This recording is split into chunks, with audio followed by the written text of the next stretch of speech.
Welcome to the Disruptor Series podcast, live at Advertising Week. We're sitting down and learning from some of the best disruptors in business, including Shelly Zalis, founder of the Girls Lounge, Abigail Posner of Google, Mr. Goodvertising himself, Thomas Kolster, legendary admin and founder of Tomorrow, Jon Bond, advertising professor Anthony Kalamut, and the woman who sits at the intersection of Madison Avenue and Hollywood, UTA's Glisten McCrary. So sit back and get inspired as we tackle the trends, challenges, and buzzwords of advertising. We are thrilled to have the founder of the Tomorrow agency, part of Shipyard now, and also the founder of legendary Madison Avenue agency, Kirschenbaum and Bond. Ladies and gentlemen, boys and girls, Mr. Jon Bond. Thank you very much, Mr. Rob Schwartz. Excellent, excellent. Now, just to maybe bring in some of your past with the present. So let's say we roll back the clock. It's Kirschenbaum and Bond, circa 1990. Again, the ethos of that agency, the street smarts of that agency. How would K&B, what would you do with some of these new tools, do you think? It's a great question. We were always big on experimenting. The original idea of the agency was word of mouth. Interesting. That was the whole idea. Create things so amazing that people talked about them. Yeah, that was the original idea. Today, I think a lot of the great brands are being built without mass advertising. They're being built on earned media, which you have to earn, and everything's marketing. Can't we pay for earned media? Certainly could. Ask the media agencies. I think they would say yes. So I think the idea of building an organic brand and how to do that consistently at scale is a great question. I think that's something I would tackle. Yeah. How to give that, a structure and a metric and that sort of thing. And you mentioned that there are brands that are building their brands without traditional tools. Who's getting it right? I mean, is there anyone that you go, wow, I really think... Yeah, well, Tesla's done pretty well with, I think, no advertising or very, very, very little. Mm-hmm. It goes back to the question of what is marketing, right? If you if you have a flagship store on Fifth Avenue and you were a high-end retailer and that store lost money, to me the extra money is marketing. Mm-hmm. Because anyone that walks through that store has a brand experience and is going to buy more stuff, even if they buy it online, right? So it's to me, marketing is not a vertical, it's a horizontal. And because we look at it as, marketing's only buying an ad, or it's doing this or doing that, marketing is really anything that the customer comes in contact. Part of marketing is your hiring policy. Mm-hmm. You don't hire LGBT. You can guarantee someone's going to be upset about that. Mm-hmm. The NFL and how they react to players kneeling, that's marketing, right? Mm-hmm. So the most powerful parts of marketing are the parts that we don't actually consciously think of as marketing. Right. Because they're authentic. So it's really more like how you create a religion. One of the cliches in the industry is a movement, but okay, that's kind of BS because I've heard that too many times this week. but it's almost movement behind our allergy medicine. Movement, yes, it's a movement. No, it's not. Okay, sorry. All right. But I love what you said about marketing being horizontal, because I think that there is an effect of great marketing, just as you say, in kind of creating an environment of favorability from hiring, from your typeface, from the stuff you do. Well, we're here with Abigail Posner. She is the head of strategic planning at the Zoo. Yes. Not the Bronx Zoo. No, it feels like the Bronx Zoo, though. But it is the Zoo at Google. So, Yes. Abigail, welcome to the Disruptor series. Thank you. What's give us one thing we can look forward to? And Well, as I said, I just came back from doing some amazing work on VR, and it is early days, really early days. But what we have learned could change everything for, not just for human beings, but for brands and businesses. I mean, what VR has done, and right now, everyone's talking about the headset. It's a lot of conversation about the gear. Yeah. The gear's expensive. The gear, And it's you look dorky. wonky, and you look dorky. And everyone else around you's laughing. There's a whole genre of YouTube videos you watch of other people watching their friends looking so idiotic, right? Perfect. Right? Which is great because it means people actually are getting into it, and they do get into it. But in a nutshell, what VR is allowing us to do is totally break the traditional story structure. So what we've all come to acknowledge is once upon a time something happened, there's a conflict, the end, button. Ain't so. Wait a minute, so you've just launched Storytelling 2.0. Well, we call it story living. Okay. It's not even storytelling. Yeah, so that's really exciting. Because that was, I think the buzzword of this advertising week is going to be AI, where I think last year was programmatic, but the year before was storytelling. So I'm glad that we have a new shiny object. And what is story? I mean, Story living, I like it. Story living. And, I had a big debate on a podcast with someone who said, I don't believe what you're talking about is story. And I said, well, what is story? Yeah. The outfit you're wearing, we had this discussion, right? The outfit you're wearing is a story about you. Is there a beginning, middle, and end? Right? Right now we're in the middle. There's no end yet. But my point is, I think it's an interesting conversation about what does it mean to have a story and what should we be experiencing when we actually have a story, and what is the responsibility when the story is, quote, over? I kind of feel that story, again, being completely manhandled and beaten up at this juncture in history, and this juncture in advertising. As a storyteller? Yeah, but the thing about a story is it's a way to capture and keep attention. Yes. So even if you don't like the word storytelling, I think as a brand, you want someone to pay attention. Well, story is back to fundamentals. Story is how we make sense of our worlds. It's how we connect. Yeah. Right? I tell you something about myself so that you can feel some connection with me. Right. Like when we talked about the uniforms.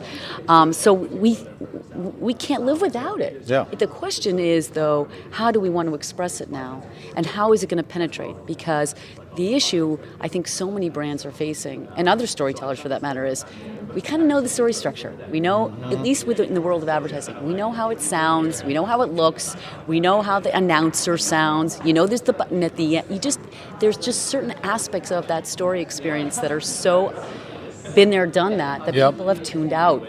And if story is a way to truly connect, how can we then leverage a new way of storytelling in order to connect? I think you've really hit it. I think there are so many tropes and so many conventions. Yes, codes and cues that we all... Yeah, we just know it now. And I ache for our clients because I know they want the next thing.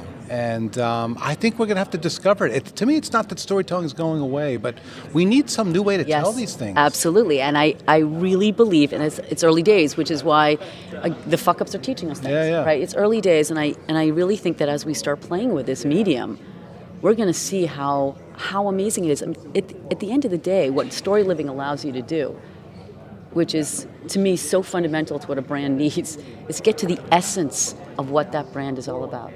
What is that brand? Not what does it sound like or smell like, or what benefits it gives you. What is it all about? What is its meaning, really? And only when you can actually get inside the brand. Now, it could mean like get inside the factory where that product is created, or maybe get on the tea, get on the mountains picking tea leaves to understand really how the tea leaves are turned into tea. Or maybe it means getting into the shoes of someone experiencing, like imagine getting into the shoes of a basketball player on the court. Then you really understand the essence of NBA. Welcome back to our Advertising Week special. We are here with Thomas Kolster. He's the man they call Mr. Goodvertising, and he's the author of a phenomenal book called Goodvertising, Creative Advertising That Cares. Thomas, welcome, sir. Thank you so much, Rob, and good to see you again. I mean, you were one of the first guys I interviewed for the book, so it's good to kind of get on. Maybe talk a little bit about purpose and why it's so powerful now. Yeah. I sometimes say it's a two-headed monster in so many ways, because on on the one side of the monster, you have the bull's head, the kind of, the symbol of the whole New York Stock Exchange and stuff, just saying money, money, money. And the other side, you have this little cute lamb saying, do something good, And I think getting that balance right is just terrible for a lot of companies. Also because it's, for some of them, they just forgot that purpose. I think any business that starts with a burning why for why you want to do stuff. But kind of getting that right is really, really difficult. And especially these days where you see so many young people who are able to start a business and get it right from the very beginning. Right. Because I think, what you might have seen with some of the big brands you're working on, I mean, it's so difficult. There's so many issues. There's so much turnaround that needs to happen if you want to create a sustainable brand. Yeah. Well, I think your idea of Goodvertising, I think at first blush you might go, oh, it's CSR. But I think what you're really talking about is, why are we going to do this business? Now, I think there's a dumb side of capitalism or an obvious side of capitalism, which is we're going to do this to make money. Yeah. Okay, but once you make the money, then what? Yeah, the thing is, people don't care too much about it anymore in our part of the world. I think it really depends on where you are, and that's and define that part of the world. I mean, I'm out of Denmark, Western Europe, the US. I think would count for the same thing. But I think we've been consuming for so many years. Yeah. And I mean, I just saw it the other day with my brother's youngest daughter. She's 13. And she wished, when I was 13, I wished, one of those boom boxes with, the CD player and a radio and all that stuff. That was my biggest wish. Exactly.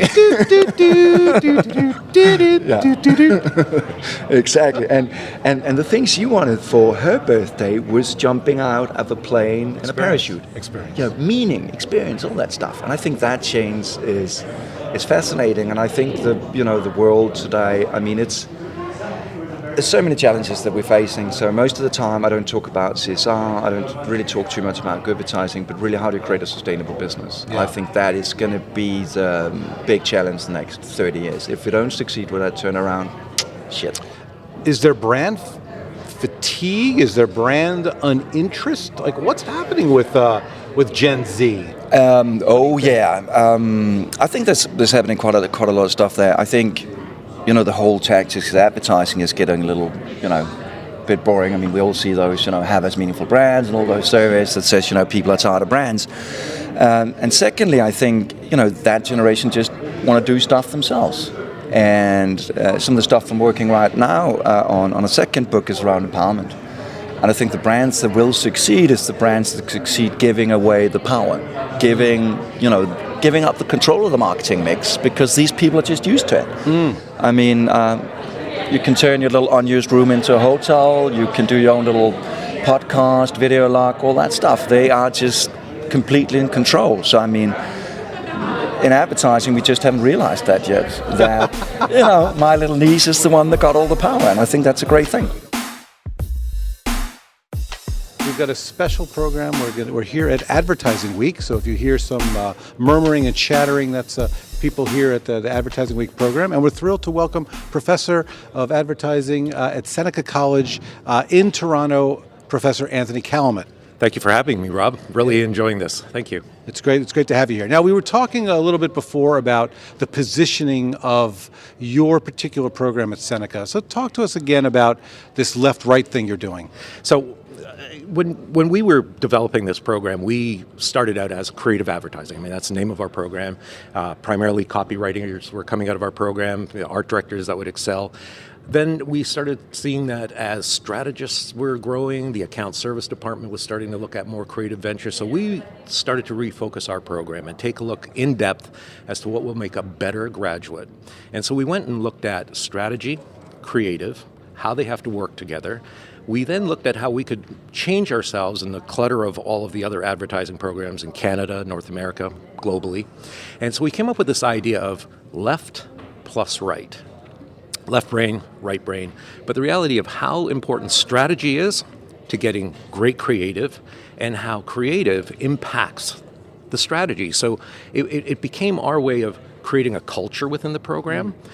From day one, we kind of make it part of their experience. So even from the first semesters with our experiential learning along the way, they get to touch point on everything. So even by the time they exit, copywriters have had a really good immersion into strategy. The strategists have a really great immersion into the creative process, and at the end of the day, the graduate truly is left plus right. Yeah, I think that's a real disruption. I think there's still, creative-oriented programs. There's some strategy-oriented programs. There's some data-oriented programs. So I think it's great that you're unifying things. Right. Let's talk a little bit about fame, because you mentioned that they're digital. They're not watching television. I mean, I have this theory about how do you get to be phone famous? Because now suddenly that's the place where you're going to be exposed, where people are going to get awareness of you. So are you seeing, seeds of phone fame? Oh yeah, they're marching into. They want to be the next Instagrammer. I mean, they bring in a conversation right away, and they go, "I'm going to do Casey Neistat while I'm in New York. I'm going to do everything to do Gary Vee." It's because they see it just looks so fresh and it's in the moment, right. and it's fast. And like live Facebook, the number of my students that are even live Facebooking part of a lecture, or Snapchatting part of a lecture, or just to be part of, again, to bring their voice into the content that they're consuming. And even I have a couple of students that will be watching something online, Game of Thrones or whatever, and the next thing you know, they've got another feed going where they're running a commentary alongside, and they're all excited by this. They're all looking for, how can I scale this up? They're all looking at scale.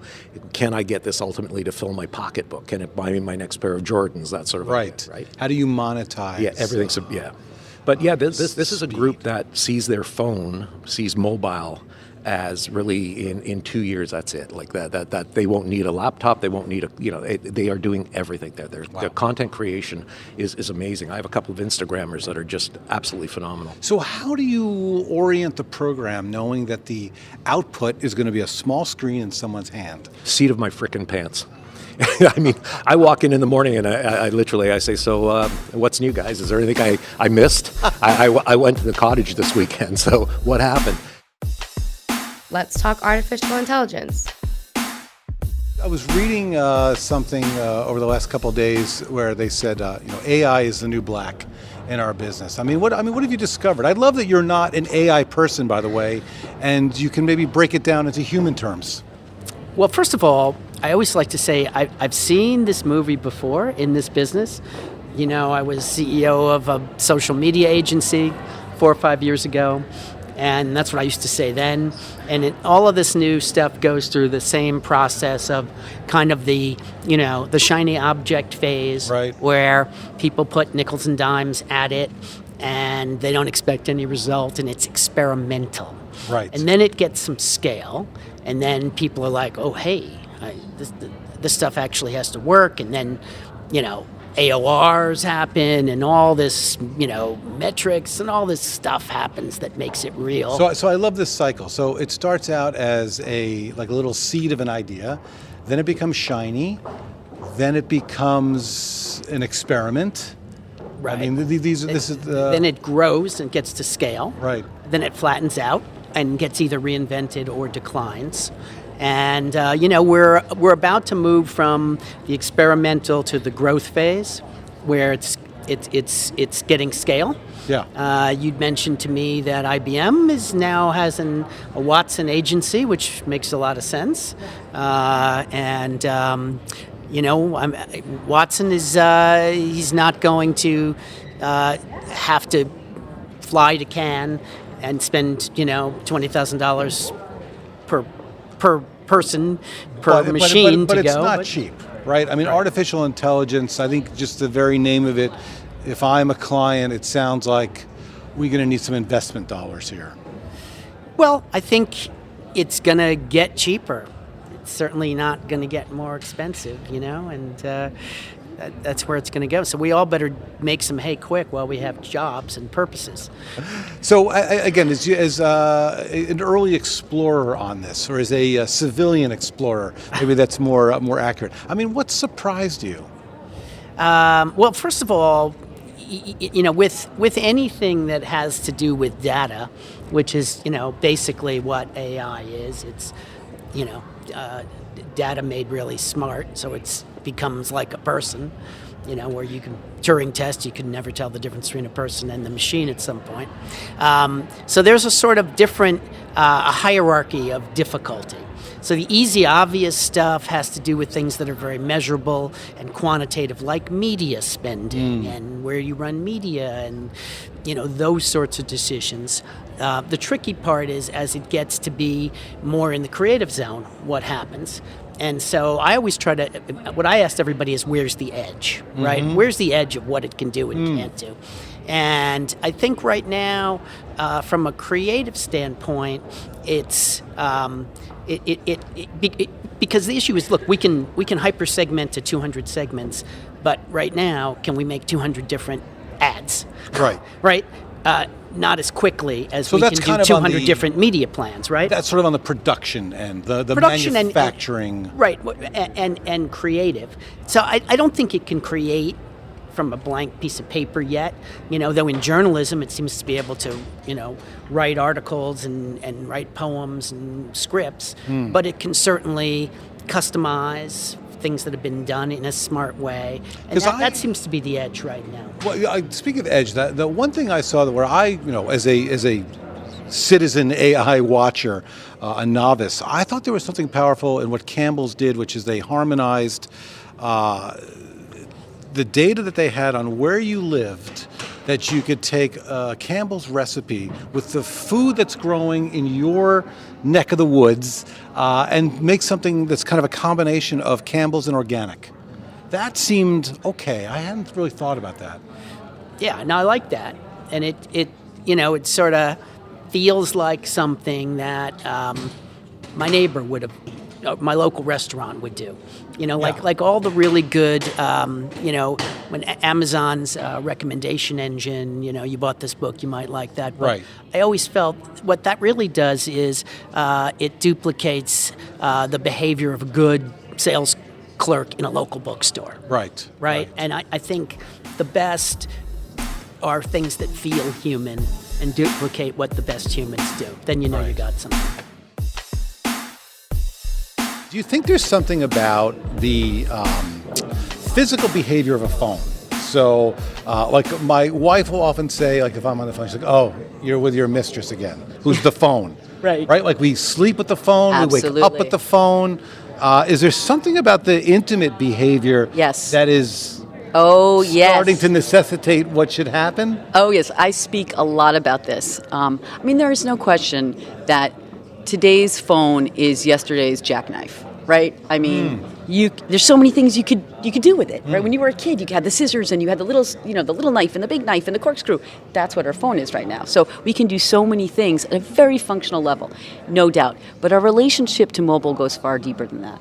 And there are many reasons, and I don't want to take up the whole podcast talking about it, but just one example I bring to light because it's simple but so clear to everyone, is that even though we live in a highly virtual world, and I literally just launched and put out there a study we did on VR, which is super cool. But even though, not plugging in or anything, but even though we live in this highly virtual world, we still have a fundamental need, and that word fundamental is, I use that often when it comes to digital. We have a fundamental need to want to connect with the physical places and spaces that surround us, which is why we love decorating our homes or the bar around the corner. Like these places ground us. They serve as our foundational compass.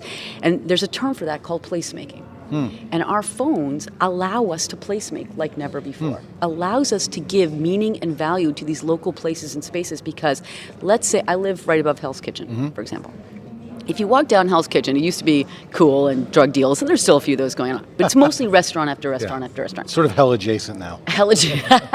It's hellish because I'm walking through it. But anyway, so you pass by all these restaurants, and you just would ignore them. Right. But let's say I stop at a red light. I see a restaurant that's interesting to me. Through the portal of my phone, I can find out what that restaurant's all about. What's the cuisine? How many stars? Then Yelp tells me what's the best seat in the house to sit at. What's the dish I should get? Right. So I take a breather from my meetings. I go in. I sit down. Beautiful dish. Then what do? I'm going to take a picture of it. Right. I take a picture of it, I send it to the ether, to my social network that's on my phone. Right. I get an email or text back by my friend validating and saying, this is, oh my God, I love that restaurant. That's where my husband proposed to me. Add chipotle sauce to the dish. It'll taste so much better. All of that is through my phone. Yeah. Right? That texting, that investigating, that picture taking, all of it allowed me to add more meaning and value to a place I would have normally just passed by. Right. That is just one of the many deep insights that we don't even realize that these phones are giving us. They're allowing us to tap and unleash deep-seated human needs and desires that in some cases we haven't been able to really express. And I think it goes back to what you said about progress. It's about human progress. Absolutely. Right? So everything you say, I think, is what's amazing about digital. Yeah. And it's the human side of it and the Yes. humanity of it and the need for it. Yes. But are we at a new plateau where we are, like, is this 1G and is there going to be 2G digital now? I absolutely. I mean, I think if you think about the printing press, right? The printing press created a sea change for humanity, but there were going to be problems too that came about. Things were printed that were harmful to people. So then you start creating regulations around that. Mein Kampf was printed. Should we say the printing press should go to the shitter because of that? No, right? But then you create rules around that to evolve with the evolving technology. So I think, to your point, it's all about progress. And the only way we learn is when we sometimes fuck up too. Yeah. And those fuck ups are important. And that's why hackers are great, right? There was this TED Talk about hackers and how we should all embrace hackers, because what they do is they force us to open our eyes to the problems around us. And we need to open our eyes to that so that we can create safer, better, more human-friendly solutions. Let's talk about the power of storytelling. We're trying to build curriculum constantly. We have an amazing advisory that, again, also comes to us, industry advisors from various levels, various career paths. And, they tell us, like, have you got somebody? And everybody, have you got somebody? And that was, again, last week, do you have a graduate that really gets content on phone? Like, do you have somebody that can do live video for me? And I go, well, how live? And they go, no, right off of like Facebook Live, Instagram Live, but even so, I got to build curriculum around that. I mean, when you look at Casey Neistat, we can use him. I mean, this guy's a great storyteller. The fact that it's coming at you with a sense of immediacy and freshness, but aren't there some things that are evergreen? Oh, 100%. And that's where, again, like I keep trying to remind them, I say, you can do all of this, but if you've got nothing to say, and you're not making content that people are going to engage in, and yes, I will bring back Casey Neistat. You see one Casey video, you may have probably seen about 75 others, but the reality is he tries to make each one unique. He tries to bring somebody into the story, and he captures it. At home, I got a 15-year-old who kind of gobbles his stuff up pretty quick because he admires that. And I asked my son Hunter, I go, like, so what is it? And he goes, he just knows how to talk to me, and he inspires me, to maybe go out and film something and vlog something, and so you're right. And so I go back to the classroom and I say, look, if you don't have a story, you don't have something to anchor, do you have a mission statement? Right now I'm doing their career class, and I go, if you don't have a tagline for yourself yet, like, what are you going to stand behind? Like, inspire, nurture, motivate. That's Anthony Kalamut. What's yours? And build your stories that you create around that. Amazing. You mentioned Bill Bernbach. So what do you think he would do if he walked into, 437 Madison Avenue this morning and he saw this array of storytelling tools? Just given, your student of the game, student of Bernbach, how would Bill Bernbach deal with all this? He'd be really excited. You think? Because, we both talked to George Lewis in the last couple of years. And he's just as excited as, but he keeps going back and saying, I don't want to swear, but you know what he would say. The bottom line is, like, he would tell you, like, it's only a tool. You really have to have the core, you got to be rooted in something. And I think Bill Bernbach would be the same way. But again, he was a master storyteller. Because when you go back to the work that they did, everything had a great story. Even as simple as a line drawing with a gas pump to the head, you knew what that story was. Yep. Volkswagen saves gas. Which could be a post today. Yeah, which could be a slight bit of animation. You could gift that to, GIF-fill. The idea is that he would, I think, master these tools. And that's what I think I have to always get back to the kids. I go, don't forget these masters. Like they get hooked up and they go, oh, Alex Bogusky, subservient chick in CPB, and I'm going, well, maybe go back a little further and take a look at Ali Gargano. Take a look, and once you know how they've mastered it, think about what they would do today. Like what would, and again, it's a great question, Rob. I mean, it's like, what would, again, we should have little bracelets, like WW, Birnbach do, sort of thing. What would Bill Birnbach do? Because again, that is, the question that. What would he do with all this? And I believe he would master this stuff. And he would look around and he'd say, "Where's all the adult supervision?" Because it's a very young game, like that. He goes, "Geez, these are awfully young kids, but I'll snap them into shape." But again, I think the core hasn't changed. Right. What we do, we're storytellers that sell stuff, and that's a core value. It ain't creative unless it sells something. Mm-hmm. And so we got to sort of build that foundation into the tools that are at our access. We're here with Glisten McCrary. She's the head of creative agency partnerships at UTA, otherwise known as United Talent Agency. Welcome, Glisten. Why, thank you. Now, one of the other things that I had heard, and I think you can attest to this, is the writer's room is being disrupted. It's not, sort of. No, it absolutely is. It's not like what it was, like 8 Jews waiting for someone to be funny. I mean, it's not even just the composition of the writer's room that's changing, but it's, the number of series, it's the number of episodes, it's the style of show. The whole space is sort of changing, and then sort of where does it go, right? How writers need to think about a program now has totally morphed from where it was even just 5 years ago. The ability to write a show that's going to be binged, or the ability to write a show where you're going to have to know that you want to build in interaction points with either the characters or the stars or the furniture in some cases, right? Then it builds this complete brand versus just, it's a show. That's amazing. So I want to unpack this.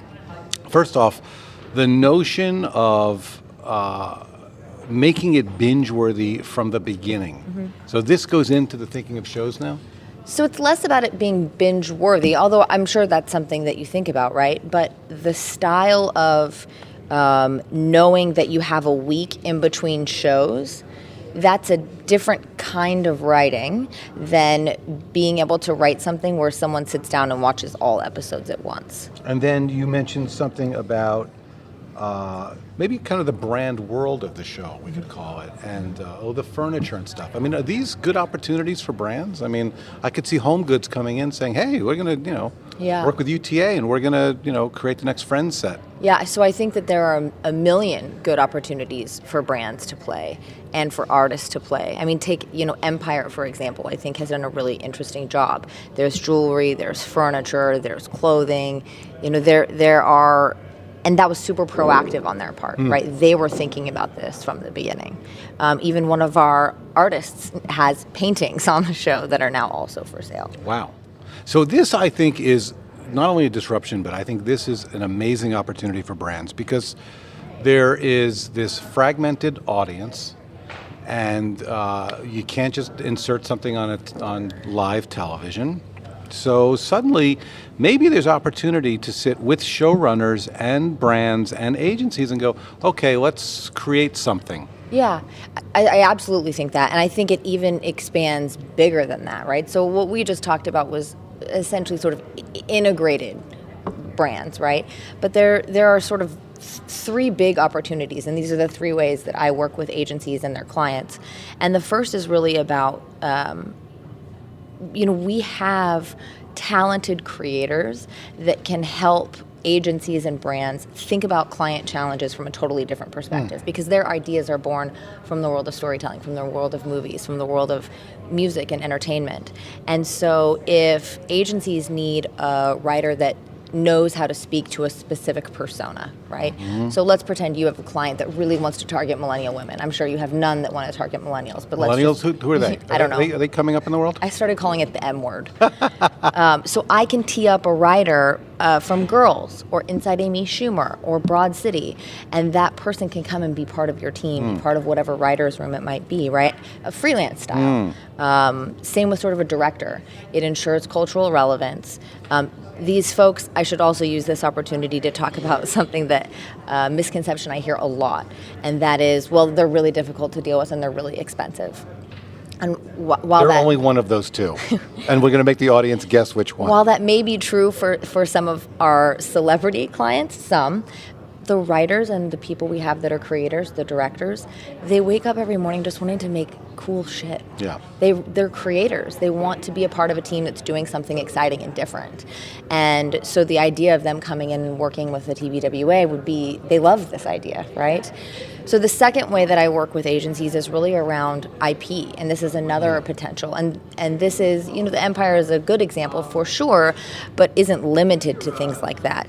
There are opportunities for shows that we have that are in various stages of development that are amazing enough to go any distribution platform, let's just leave that out of the conversation for now, on their own, but lend themselves, well, I call them brand-friendly legs, right? So let's stick with millennial women for a second, right? Let's say Dove, right? So let's pretend Dove wants to participate in branded entertainment, and we have this amazing piece that centers around personal beauty and woman's strength and every woman, and now all of a sudden we have a values alignment, right?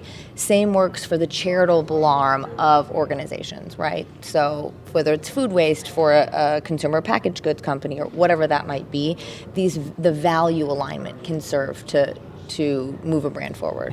And then the third bucket is obviously the holy grail, which is total bespoke original content. Let's talk girl power.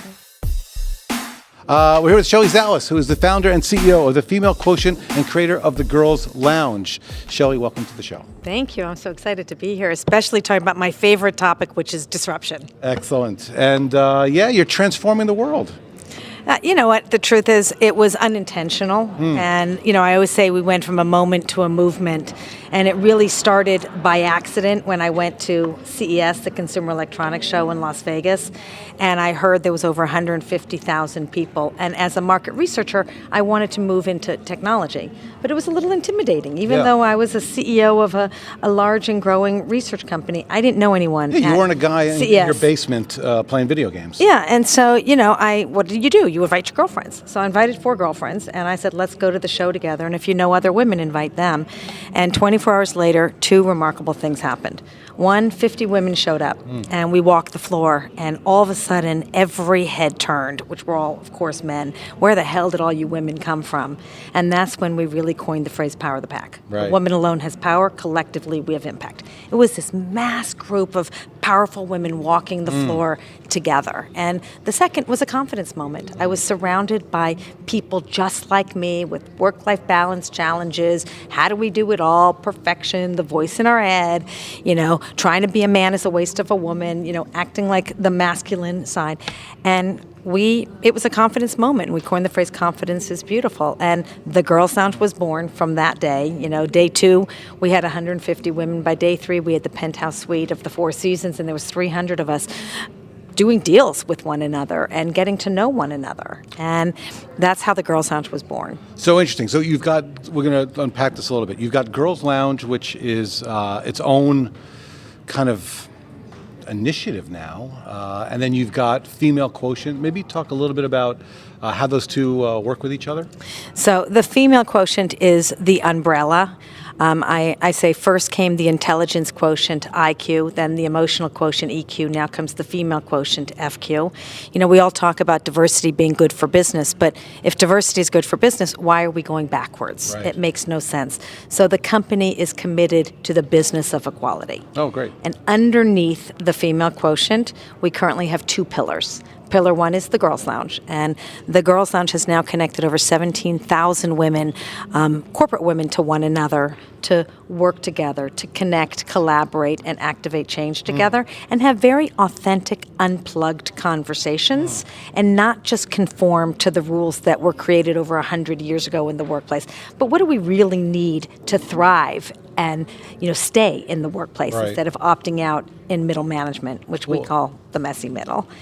And so the Girls Lunch became it's basically an experiential pop-up at big industry conferences, connecting women in marketing, media, advertising, research, technology, finance.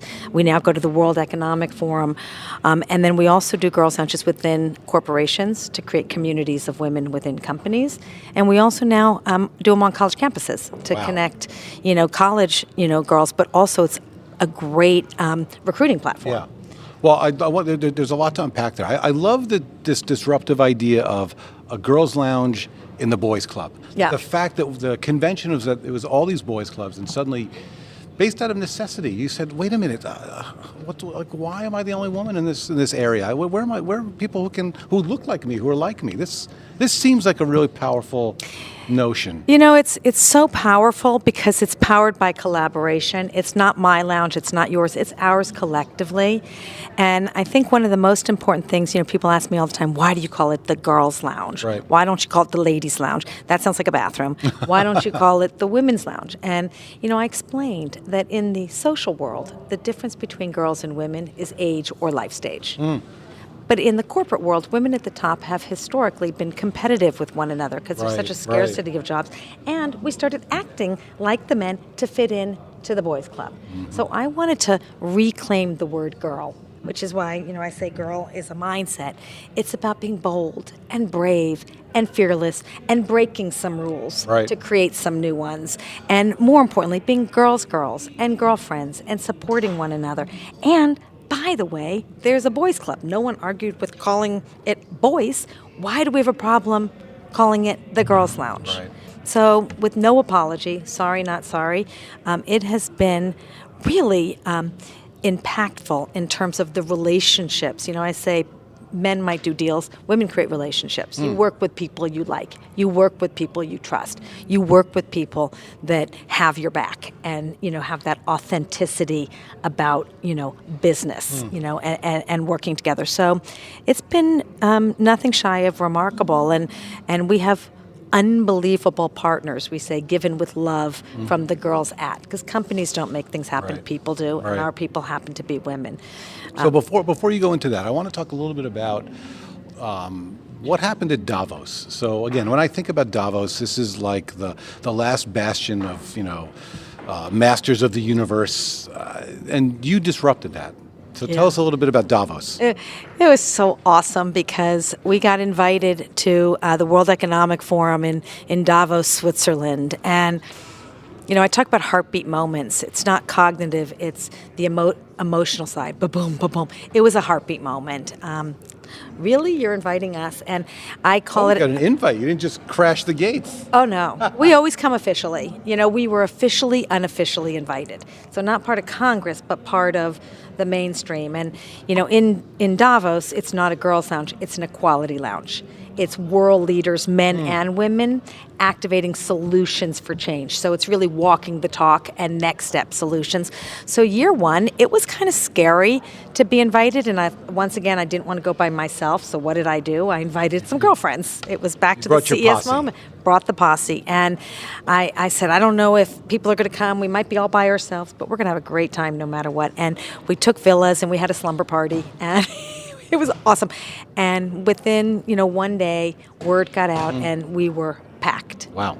And we were truly wonderfully disruptive at the World Economic Forum. Like all of a sudden this energy source came in with all of us women, and they rolled out the red carpet at parties, and a posse of 20 women showed up in a male-dominated, world. And then the second year, which was last year, we doubled our space, and people knew where to find us, what to expect, and that it was really going to be about solutions for change, not just admiring the problems, not just talking about, but really what are next step solutions, and not signing a petition with your commitment, but really saying, here's some simple things that we can do. Let's talk Hollywood and Madison Avenue. So you're over at the UTA, the United Talent Agency, and you're kind of our Hollywood representative. I mean, what are you seeing here in Advertising Week from where you sit and you live in Los Angeles? So, coming east, what are you looking forward to seeing, hearing, thinking about? Yeah, so at UTA, and I should make it clear that while I'm certainly representing a talent agency here at Advertising Week, my background is in marketing, branding, and advertising.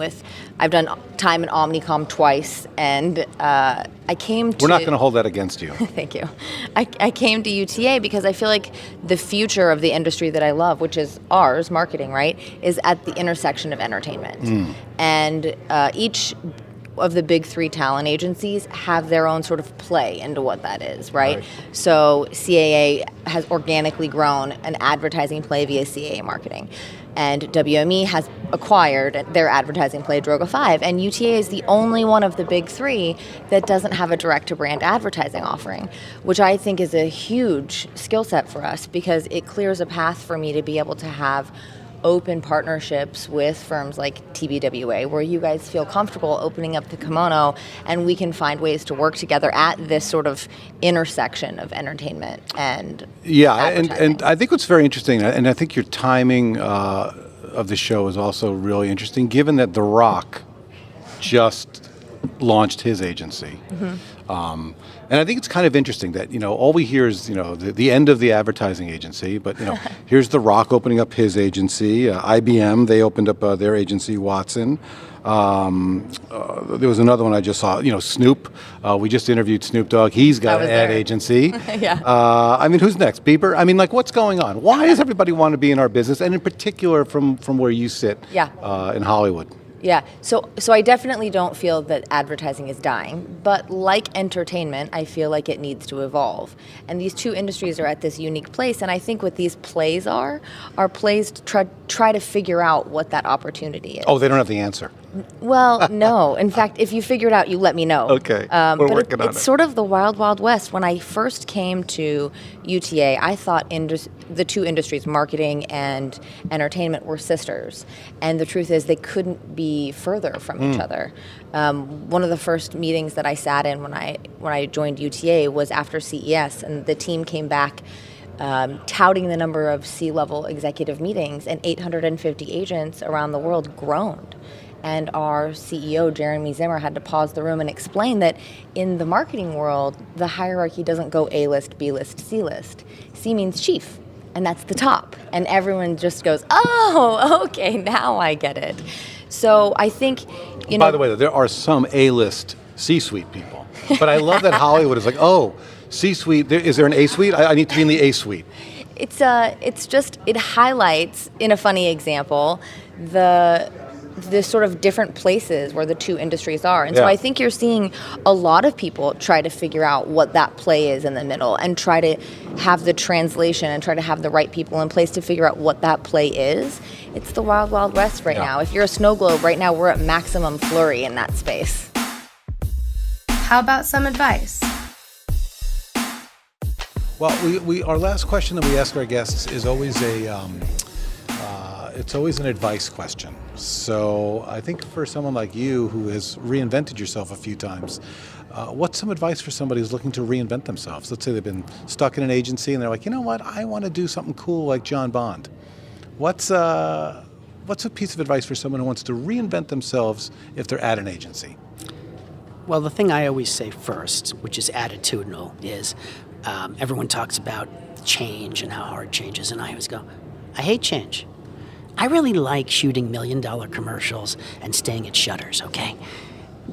Now, that's over. So, the only thing, I hate change, but I hate being irrelevant more. That's the thing I tell people. So first you have to accept that and stop complaining. Okay, because that's done. And then what you really have to do is, it's like medicine, right? In the 1800s, there'd be one doctor per town, and they'd do all the diseases, all the people, and all the animals too. And they were very valuable. Today, that's called the general practitioner.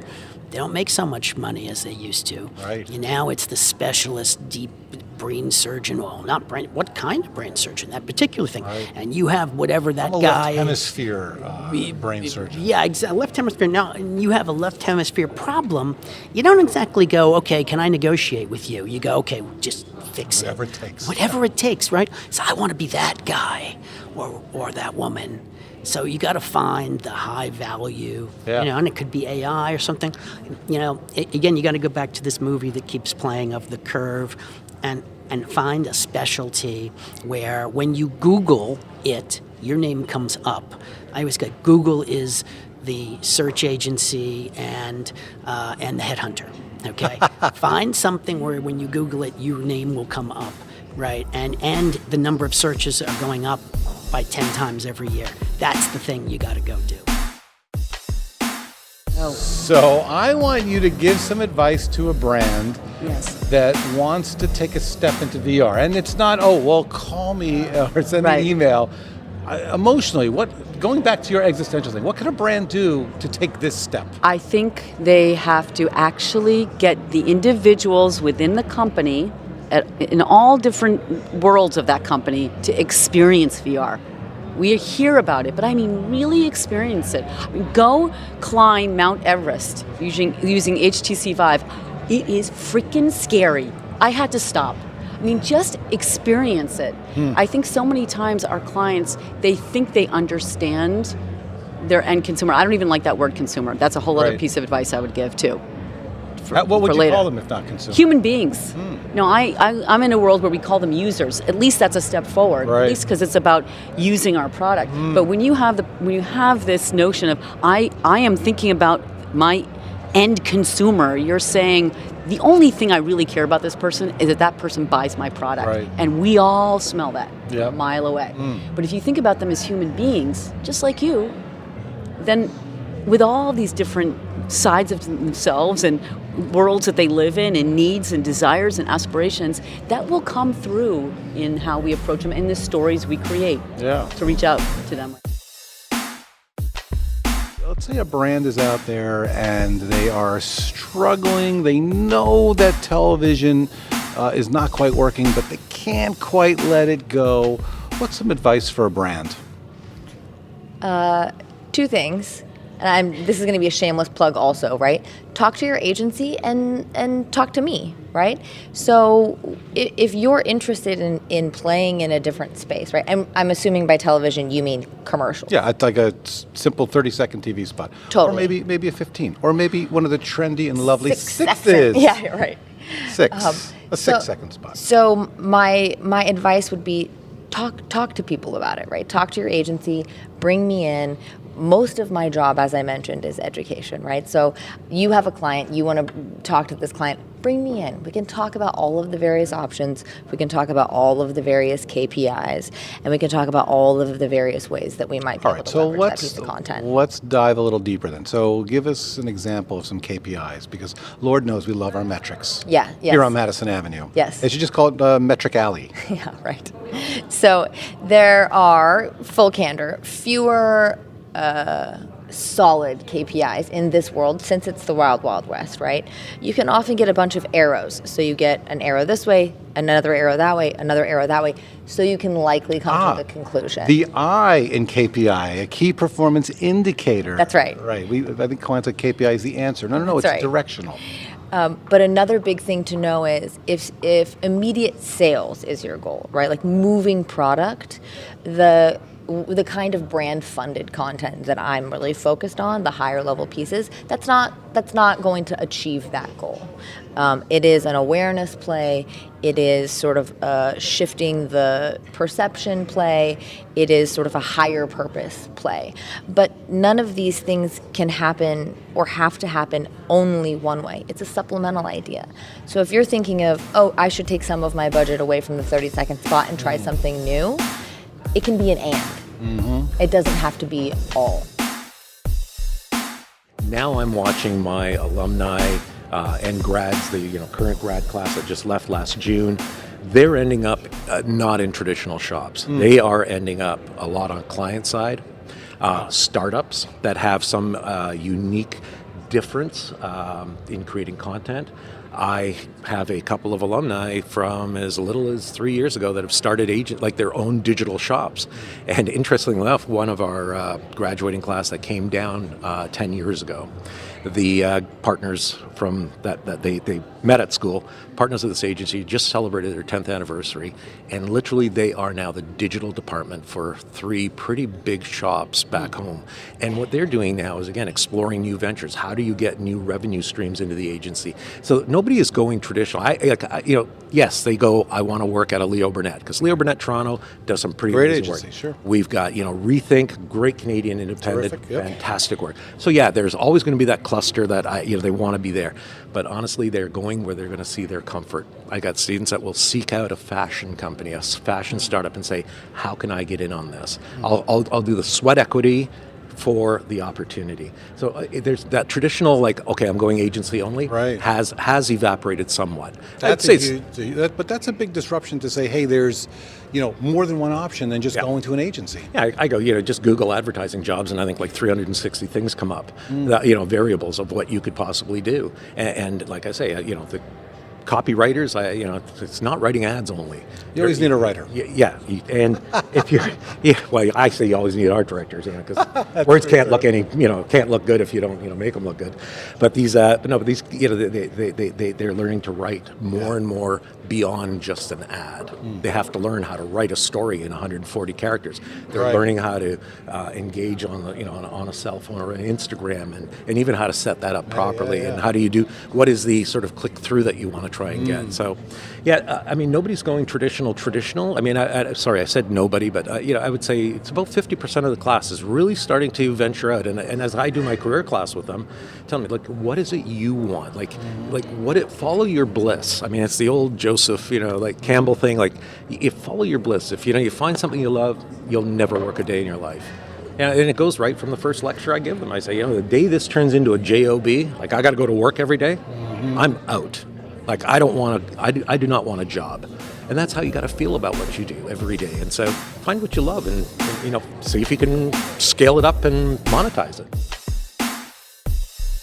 What's one piece of advice you'd give to a brand that is, maybe ready to hear their better angels, as President Lincoln once gave us as a metaphor?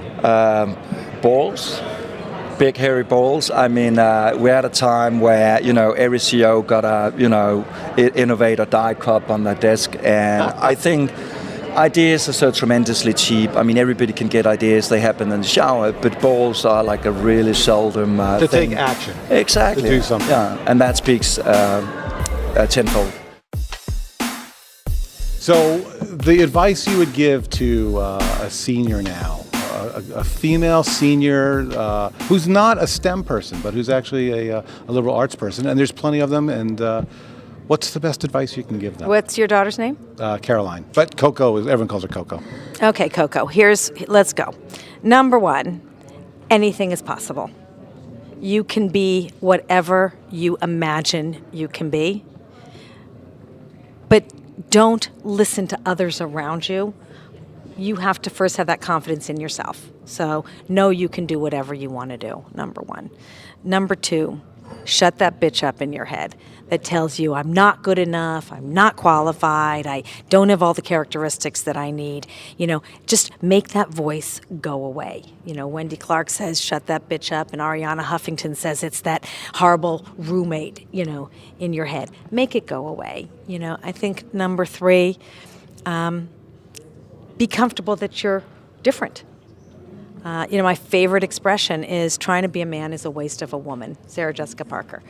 I don't want to be a man. I love that. I think men bring great discipline to business. In the masculine style of leadership, linear, analytic, decisive, aggressive, assertive. The feminine, collaborative, nurturing, empathetic. We need those skill sets in the workplace today. So own your strengths. Don't hide them. And I think, fourth, be bold. Be brave. Be fearless. Be a girlfriend. Create a support system. And fifth, I don't know how many you asked me for. You want a fifth? Why not? If you got one. Perfection doesn't exist. There is no such thing as perfect. It's perfect your way. And that, to me, is perfection. Perfection itself is boring. If everyone were the same, we wouldn't need each other. And so your individuality and how it plays with the team for the power of the collaborative energy is what will, take you through success in the workplace.